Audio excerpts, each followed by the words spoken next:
Hello guys, my name is Nomhlanga. Welcome back to my channel. If you haven't subscribed, please consider doing so. I really appreciate all the comments, all the likes, and most of all sharing it with your friends and family. So on today's video, I'll be talking about what to expect as a nurse in Germany.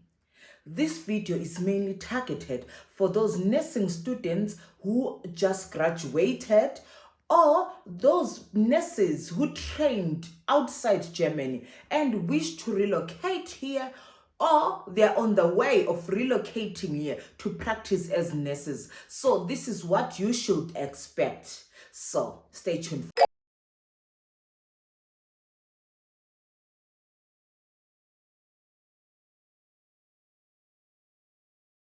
Just to clarify at the beginning of the video, in Germany, nursing, we do not have one nursing board, like for example, in UK, where they've got the NHS for the hospitals. No, here we've got the Catholic hospitals, we've got the evangelic hospitals, we've got diacon hospitals. There are different private hospitals, and we have got the city, the state hospitals and clinics also. And then for nursing homes, it's also the same scenario, that it's either from a private one or from it's a state hospital. But the systems are similar to every one of them. The first one is the language.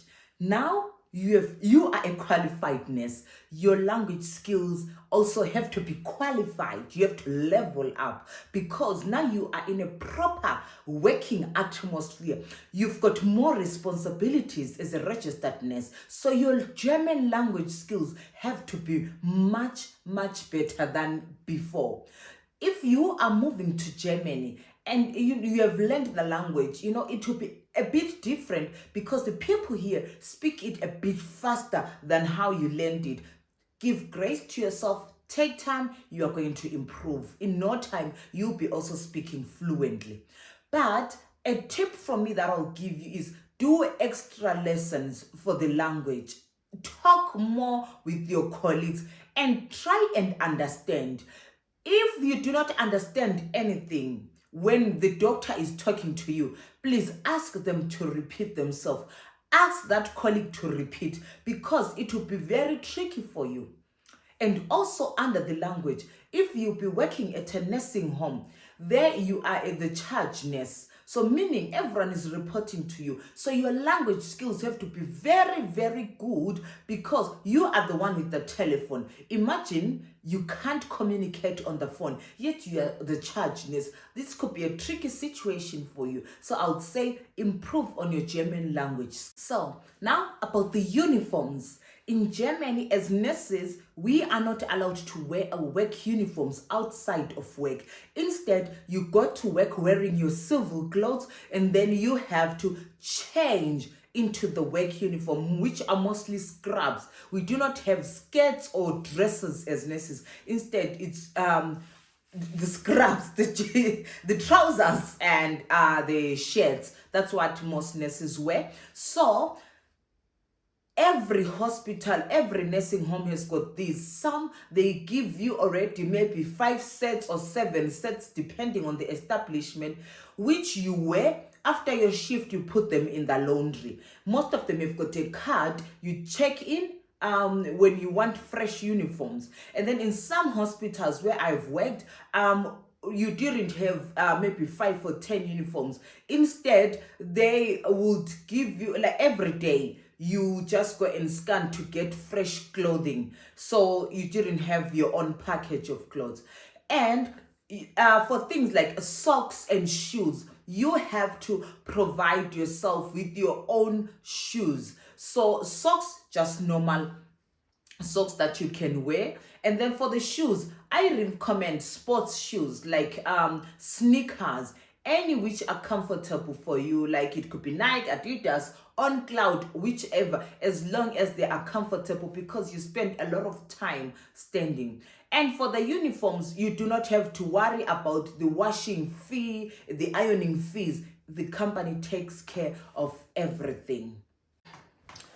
So when you get your uniforms, you are usually given a locker where you are going to put all your stuff. This locker, it's either you are given a key by the department, which is the housekeeping department of that establishment, or you have to buy your own padlock and key. So if you are given a key by the establishment, please take care of this key. I would advise you to go and make an extra one, because if you lose this key, guys, it's expensive.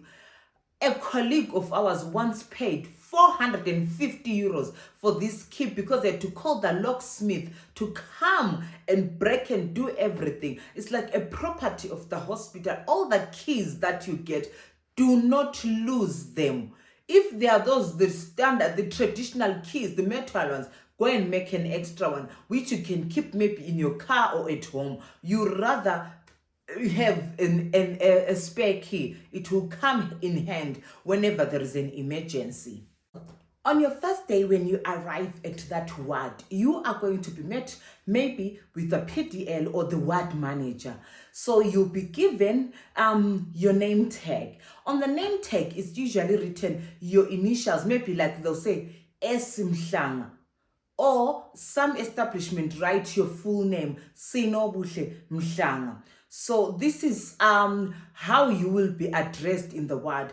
For me, I know my name is difficult for the Germans to pronounce. They pronounce it like Zinobule, and I don't like that. So I opted for Snow, like the shortcut of my name. So you can easily tell them that, hey guys, my name is Snowbuhle, but you can call me Snow. And also, when it comes to how you call each other with your colleagues, like those nurses that you work together with, you can call each other with your first names, which I was so uncomfortable with, because I remember when I started, we had a colleague who was, I think, 65. And imagine, guys, I was 22. So imagine calling someone 65 like, hey, Barbara, you know, it was a bit uneasy for me, but that's how it is. So stick to formality when it comes to your seniors at work. By seniors, I mean like those the big doctors, your PDL is the matron, and so maybe your matron is your matron is Esther Muller. Don't call her Esther. Instead, you call her Frau Muller. And then let's say your chef art is called John Neumann. Don't say John. Instead, call say, Dr. Neumann. That way, they also feel respected because it's their title. And also for you, it makes that seniority visible. You know where to draw the line with such people. So, in the past 2 years or so, most clinics, hospitals, and nursing homes have digitalized their system, meaning all the documentation is now done on the computer. So you have to bring your computer skills. Of course, you're not expected to know their system within one day, but it will take time for you to learn their own system. So here, you can have a notebook so that you manage to do most of the things when you're on your own. Ask a colleague, you write down how you, maybe like how do you admit a patient, where do you need to type, what do you need to enter. Write these things in a notebook so that tomorrow when it's busy or when you are alone on that shift, you can manage to handle the word on your own.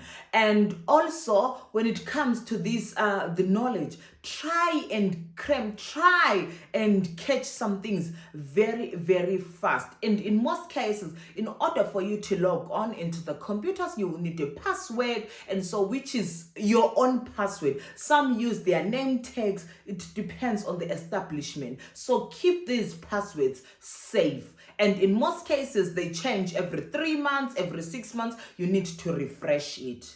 So as a registered nurse that has qualified, you have got the opportunity to advance your knowledge.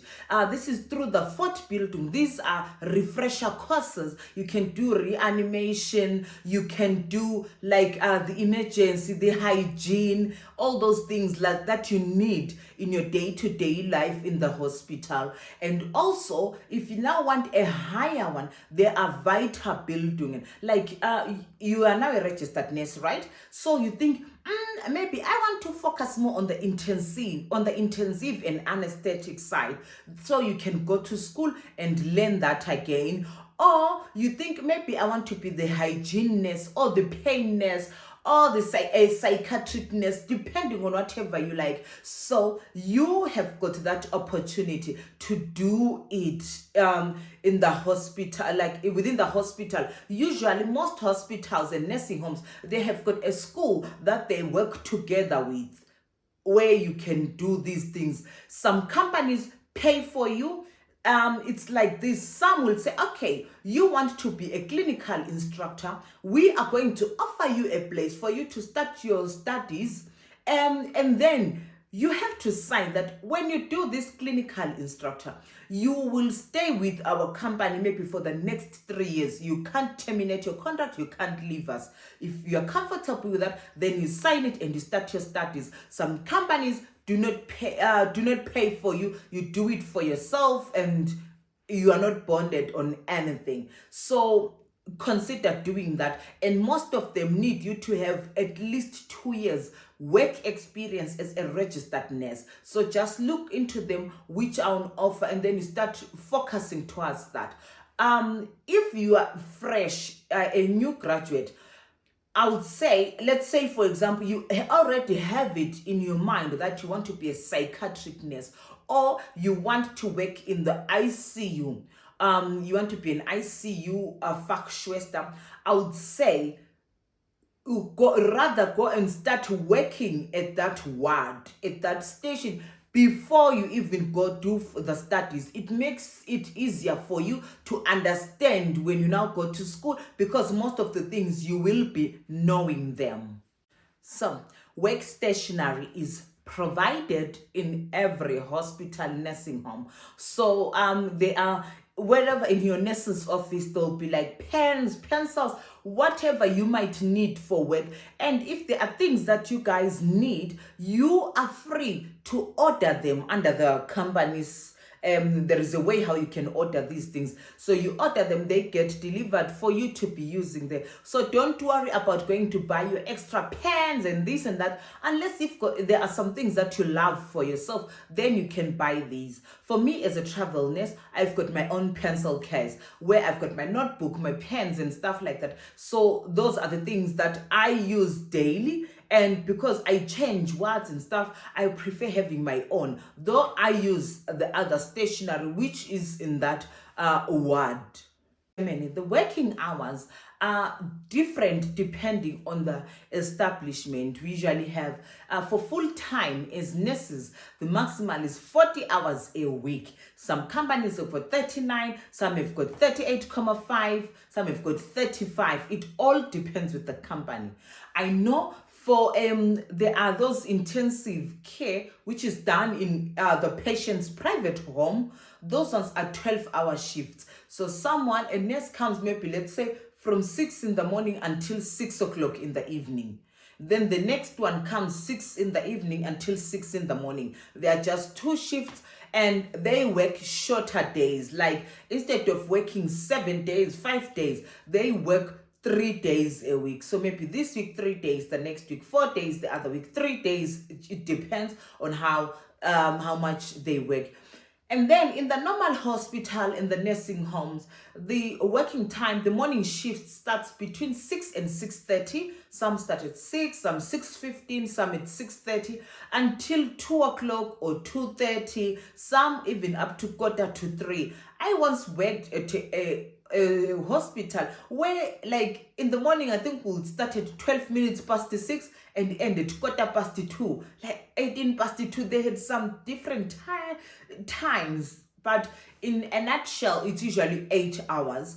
The afternoon shift starts at 1 o'clock in the afternoon until 9 o'clock in the evening. So again, and some will start at 12 until 8. It just depends on the company. And then night shift starts at 8:30 in the evening until 6 or 6:30 in the morning. It depends also on the company. In total, you are going, like if you are a full-time nurse, let's say you work 40 hours a week, that's 100%. If you are a parent, or you can't take 100%, it's a bit too much for you, you can even do 90%. You can do 80% of work, 70, 60, 50, 40. You just have to communicate. And then mini job is the only one, which is 20% and less, depending on how many years you've been qualified. So these shifts between your previous shift and the next shift, there should be at least 10 hours. Yeah? Is it 10 hours in between? That you can't, like, let's say you can't knock off at 9 o'clock at night and then you are back at work at 6 o'clock. The law doesn't allow that. Well, it happens. And also when it comes to the shifts, you are not allowed to work, like in the hospital. They can't. I've never, well, seen someone who's planned 8 days in one block, unless if it's something that the person wanted. Then you can say, maybe could you please plan me 8 days so that I have the next 7 days free. Like, it depends on that, but no, the maximal is that. And especially if you are doing night duty, you are not allowed to do more than 8 nights in a block. In nursing homes, I've seen some that are planned 11 days, 12 days. I think that's a lot that a human body can take. So when it comes to the days, it's very important. And also, you work Monday to Monday, like at the hospitals and clinics and nursing homes and everything in Germany, it's open Sunday to Sunday. Meaning, when you work on the weekend, Saturday, Sunday, or on a public holiday, you get an extra incentive. Maybe your normal rate is, let's say, 20 euros an hour, and then you work on a Saturday. They are going to say, instead of 20 euros an hour, on Saturday you'll be getting 23 euros. And then if you work on Sunday, instead of 20 euros, you are getting 25 euros an hour. And if you work on a public holiday, you are going to be getting 27 euros an hour. So it just depends on the company. It's written in your work contract. And then when you work afternoon shift, usually I think it's after 8 o'clock, that 1 hour after 8 o'clock, you also get an extra incentive. So and also some companies, because of staff shortage, sometimes you'll be called to take an extra shift. So when you do this Einspringen, you also get compensated, depending also again with the company. Some offer as high as 300 euros, some 200. So some also do the Rufdienst, which pays a bit more, although you are limited on how many Rufdiensts you can take in a month. These are the high paying ones.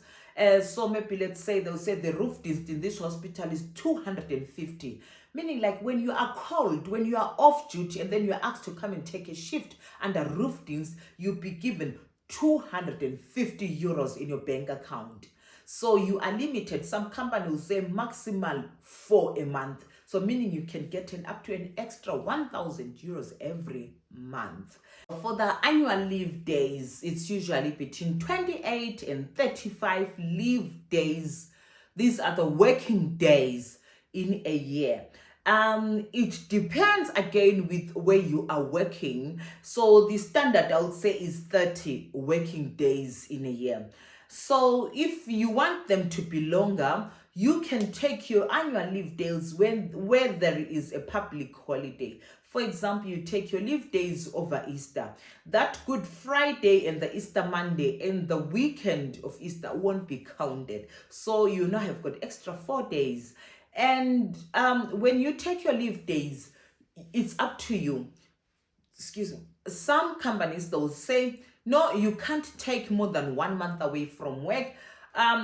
It all depends on how you plan it. So some would say, okay, every 3 months I take 2 weeks. 2 weeks in March, and then 2 weeks in June, 2 weeks in September, and 2 weeks in December. It all depends on how you plan it, how you want it. It's allowed, and it's a must for you to take the leave days.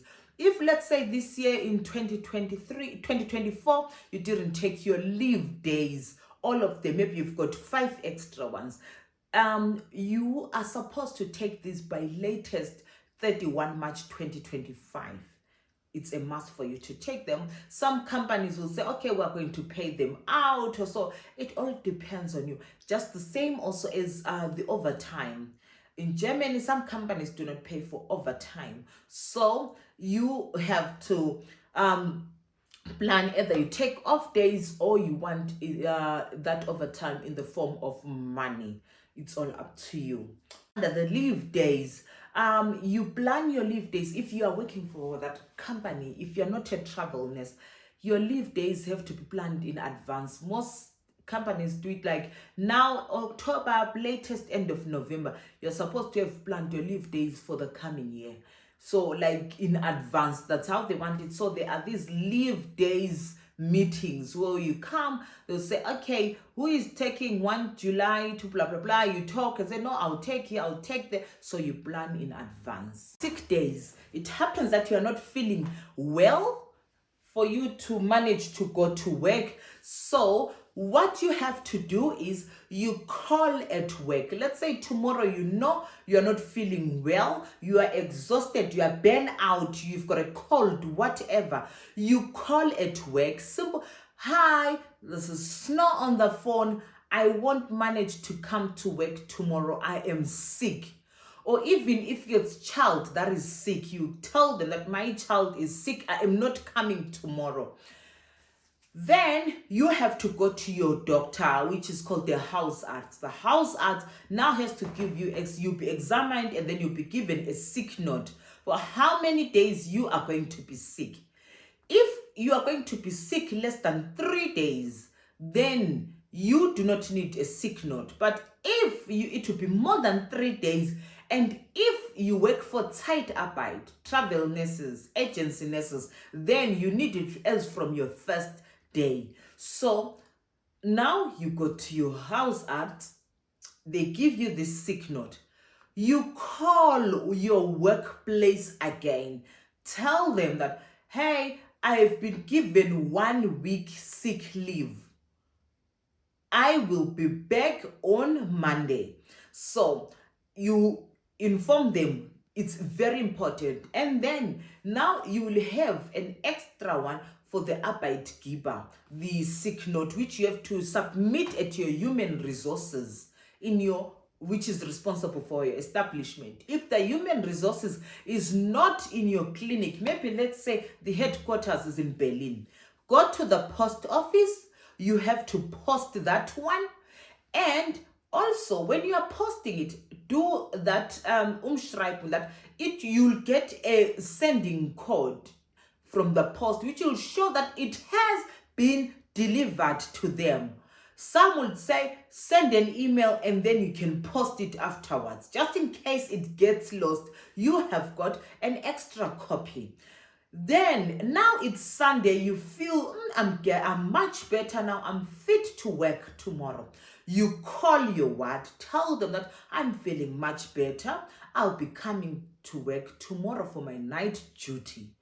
That way you have communicated very well.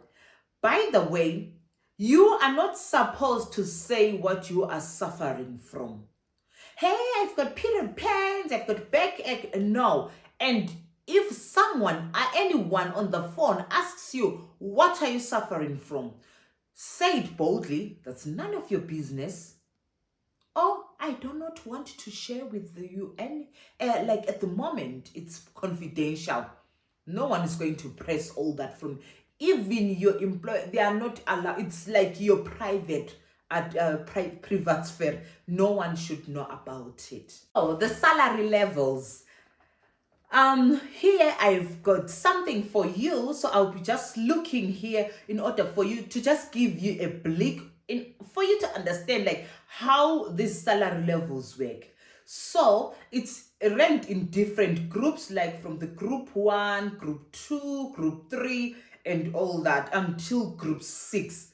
And then so let's say now you just graduated from school as a nurse, you do not have any vita bill, do nothing. From your first year as a nurse, that moment your contract will be, you'll be earning 3,168 euros and 51 cents. This is the gross salary. And then you will stay on this level for 2 years, and then on your third year you will be earning 3,276 euros 83 cents. This is something from 2022. Since then salaries have gone up more than twice.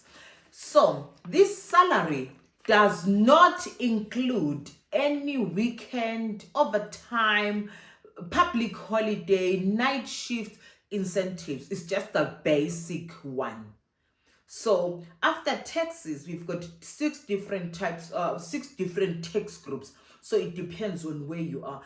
It will affect your salary. So if you start off at this salary of 3,168 euros, maybe on net salary, you do all the 3 shift, morning, afternoon, and night shift, expect to remain maybe with about 2.5 to 2.7 in your bag. It's an estimate. I do not know exactly how much you'll be having. So just you have a blick. I hope this video was helpful to you, and I wish you all the best on your journey to becoming a nurse in Germany. And if you've got questions, please jot them in the comment section below, and I will see you on my next video. Bye.